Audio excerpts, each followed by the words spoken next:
Arestado ang dalawang lalaking naaktuhang gumagamit ng hinihinalang shabu sa Caloocan City. Samantala, isang drug suspect naman ang napatay matapos umanong manlaban sa mga pulis. Narito ang hataw na balita ni Maki Libradilla.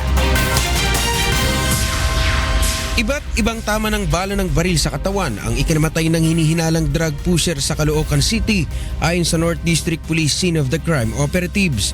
Ayon sa mga otoridad, matagal nang hinahanap ang sospek na kinilalang si alias Jury, 30 taong gulang. Nanlaban umano ito nang huhulihin na ng PNP Anti-Illegal Drugs Group sa kanyang bahay sa Barangay 120, Caloocan City. Pagdating ng tropa natin dito, pinutukan sila, tumakbo muna, tapos pinutukan sila, dito tumakbo. So, lumaban siya, so napatay siya ng tropa natin ng Said. Narecover sa sospek ang isang kalibre 9mm na baril at ilang sachet ng hinihinalang shabu. Samantala, dalawang lalaki naman malapit sa bahay ng sospek ang inaresto ng mga otoridad nang maaktuhang gumagamit ng hinihinalang shabu. Tama-tama na tsempuhan pa itong dalawa na ito na gumagamit daw doon sa tira-tira.